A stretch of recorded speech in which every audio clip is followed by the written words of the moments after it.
So your whole look as Maestro is so stunning. The themed outfits, the hair. It's like Maestro is a drag queen themselves. How much influence did you have over the look, and did you do your own makeup?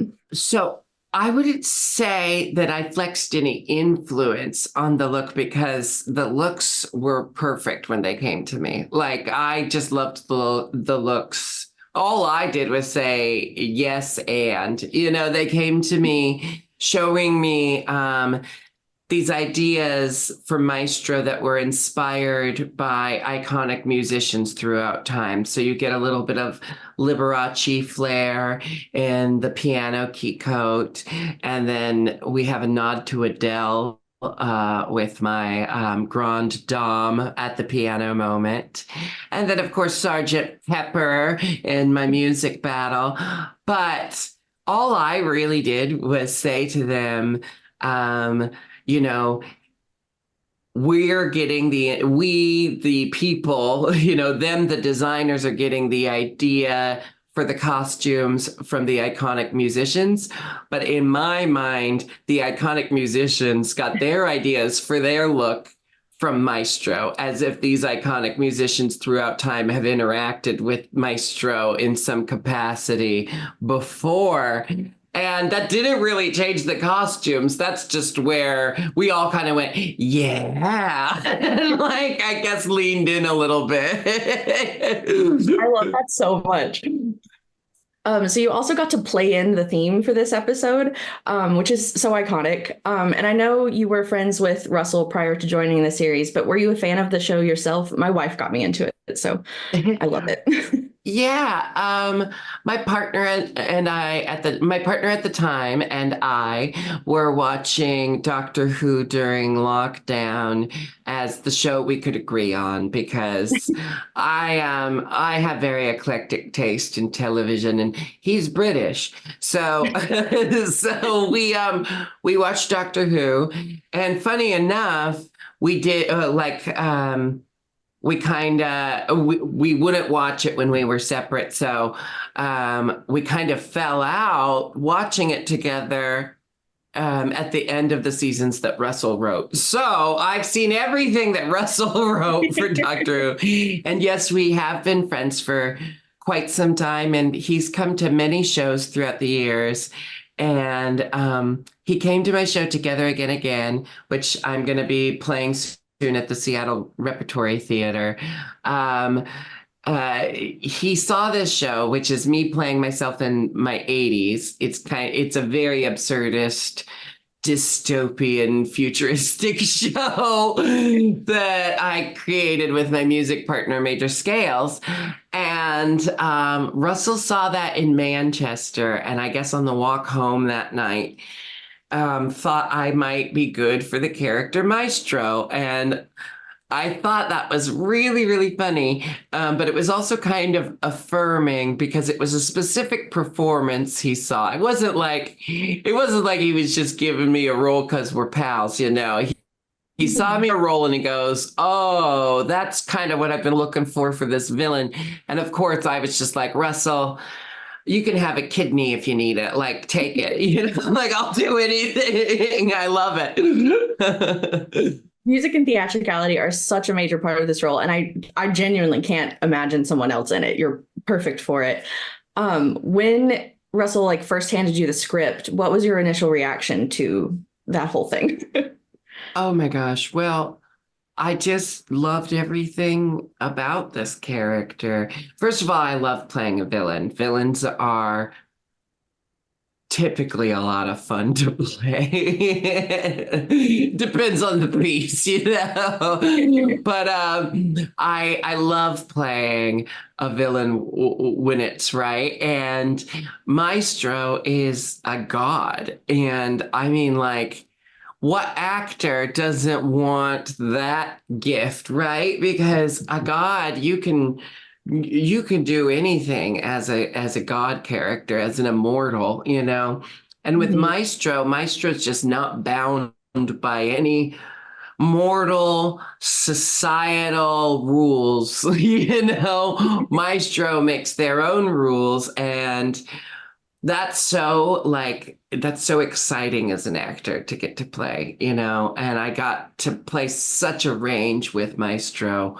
And they had so many facets to their personality, and they were a god. So it was Yeah. just a dream job. Speaking of them being a god, the huge twist in this episode is that the Maestro and the Toymaker are all connected. How much of the Toymaker's story did you have ahead of time? I knew what was pertinent to my character, and I knew that it was Neil Patrick Harris. And since we were on the same NDA contract, I texted him, "Hey, Daddy," But but yeah, it was very exciting because I am a Greek myth nerd, right?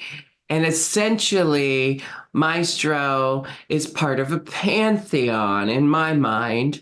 And that was really, really exciting. And what I find that Maestro and the Toymaker share with the Greek gods is that they have egos and they have human traits, even though they are omnipotent and very powerful.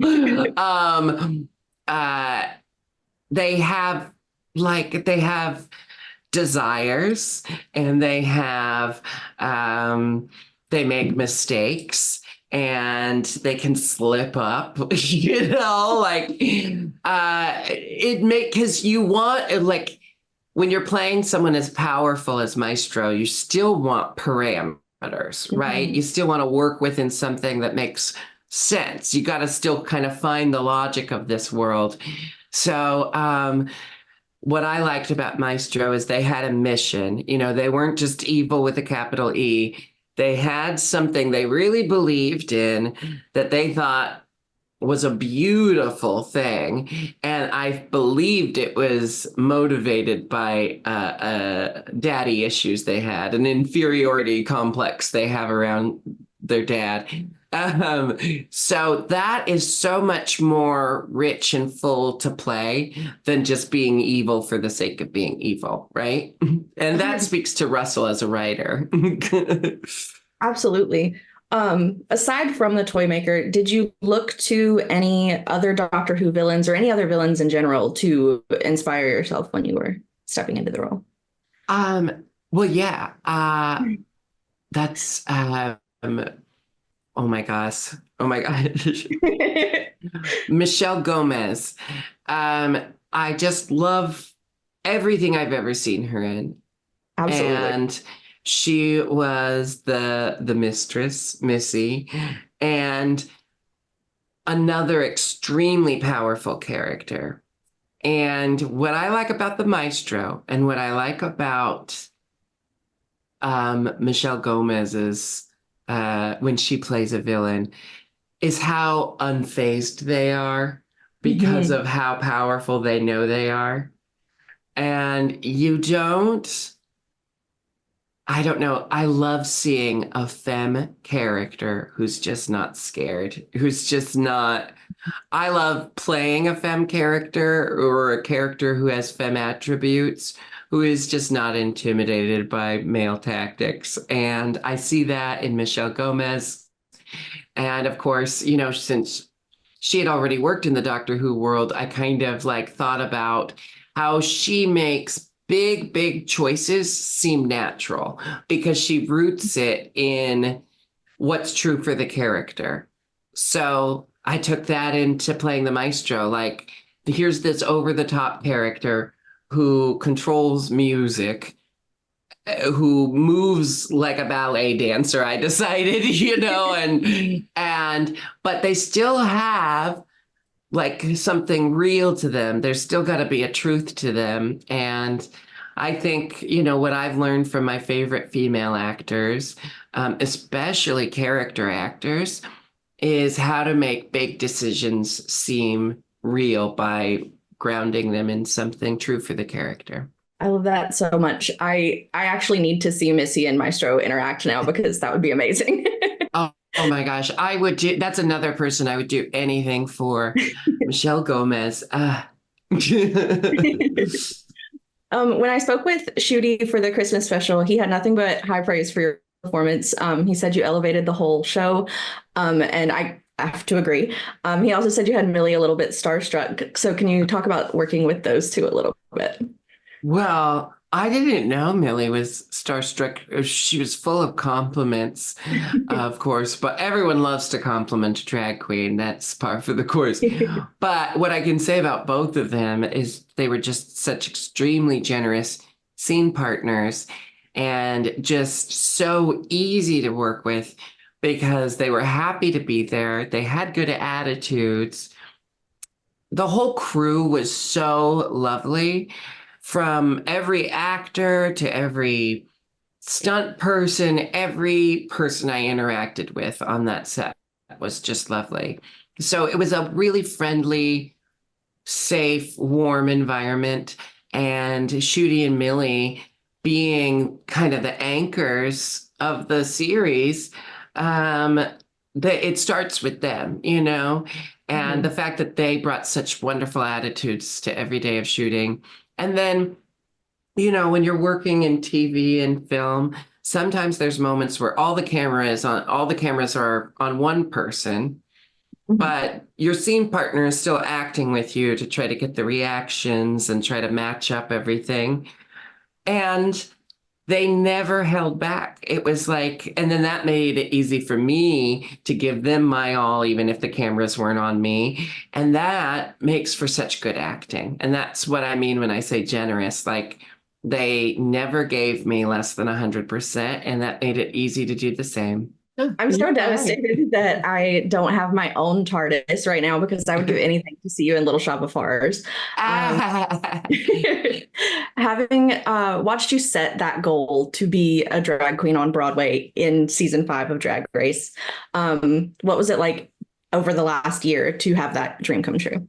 I feel like I overused the word surreal because I think at a certain point in life, I had already accepted that might not happen in my lifetime. And through the last decade, it seemed more and more likely. And then we saw wonderful examples quite recently. You know, a couple years ago, Peppermint was one, I believe, the first trans actor to originate a role on Broadway. That was incredible. Alex Newell just won a Tony as a gender nonconforming performer and character in a show.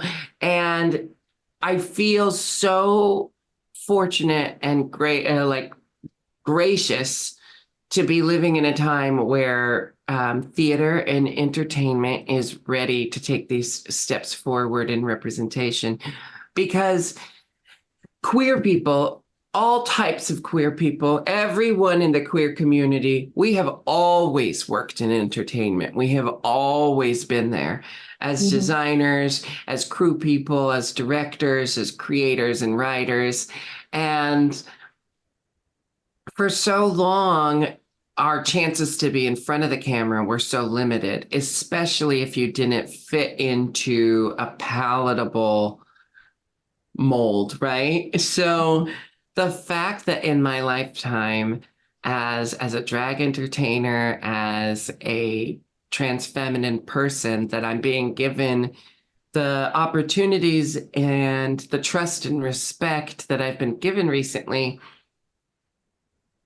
it's really incredible, and it gives me hope for the future. And it makes me happy when young actors come up to me after a show and tell me they see it possible for them now, because it's drag entertainers who did that for me, and I get to now pay that forward, and that's just really lovely. And of course, I'm having the time of my life. I always wanted to play Audrey. I never thought anyone would ask me to play Audrey, but here I am, and I'm not going to question it. I'm just going to keep chugging because I love it. Excellent. And I'm so glad to see Doctor Who as well, just leaning more into that queer space and just embracing queerness in such a lovely way. So thank you so much for taking the time to chat with me today. It was Thank an you, absolute Sam. pleasure. Have a great day.